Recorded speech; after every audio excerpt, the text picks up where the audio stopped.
Assalamualaikum warahmatullahi wabarakatuh.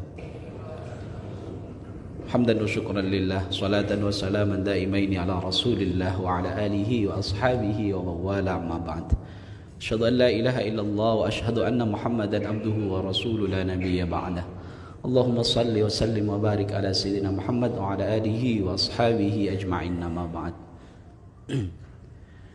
Jamaah salat zuhur yang dimuliakan Allah Subhanahu wa taala, izinkan saya menyampaikan sebuah kultum singkat yang berkaitan dengan nilai-nilai puasa Ramadan.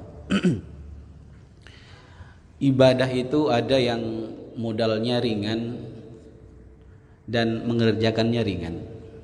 Contohnya misalnya zikir, modalnya ringan, modalnya hanya menggerakkan lisan kita, dan mengerjakan pun ringan.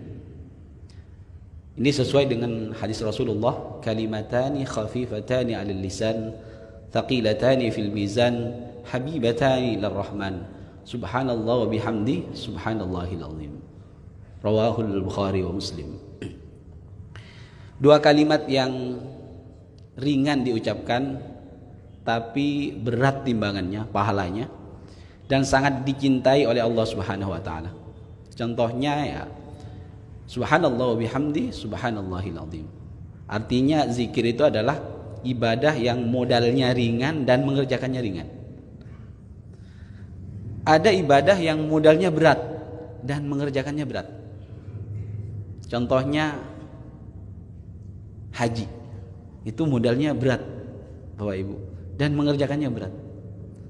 Karena itu Allah berfirman, wa tazawwadu fa inna khairaz zadi taqwa. Jadi bekal yang paling utama sebelum berangkat haji adalah takwa. Jangan sampai pergi haji kemudian datang dari Makkah dan Madinah itu nggak dapat apa-apa karena niatnya bukan untuk bertakwa tapi untuk pamer misalnya, biar dapat, dan dalam tanda kutip dapat gelar haji dan lain sebagainya. Itu cukup bahaya ya. Dan kemudian ada ibadah yang ketiga, ada ibadah yang modalnya ringan tapi ngerjainnya sulit. Contohnya puasa, sebagaimana kita lakukan pada siang hari ini. Modalnya ya niat saja, mungkin ditambah sunnahnya makan sahur, tapi ngerjainnya itu sangat sulit. Tetapi bagi orang-orang yang tidak beriman, dalam konteks nilai puasa Ramadan, nilai yang sangat tinggi menurut saya adalah nilai kejujuran.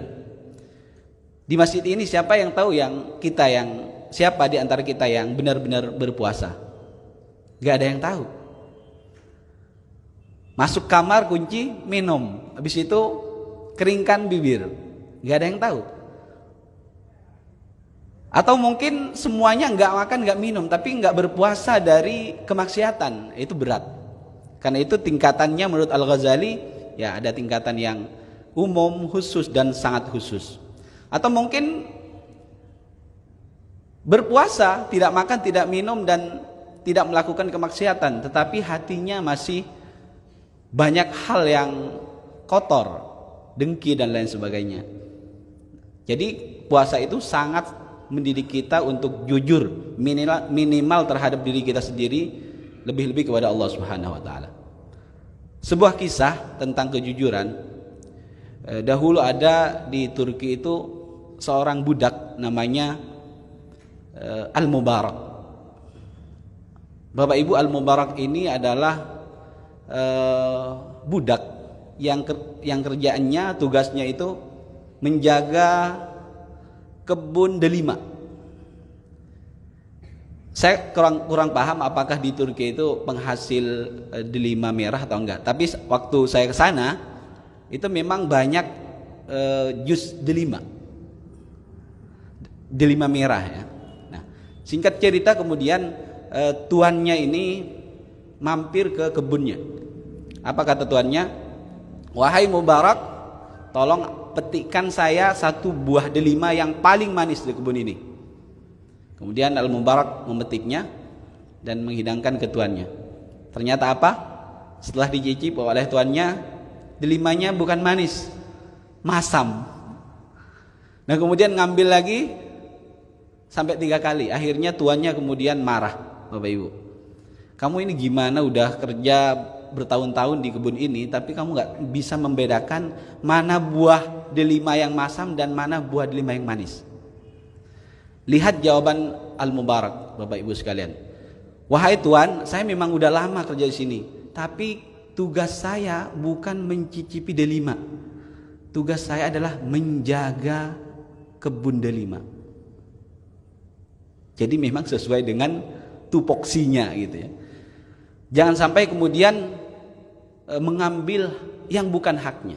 Itulah kejujuran yang kemudian ditanamkan oleh Allah Subhanahu wa taala melalui Ramadan atau puasa Ramadan kali ini. Semoga bermanfaat. Subhanakallahumma wa bihamdika asyhadu an la ilaha illa anta astaghfiruka wa atubu ilaik. Assalamualaikum warahmatullahi wabarakatuh.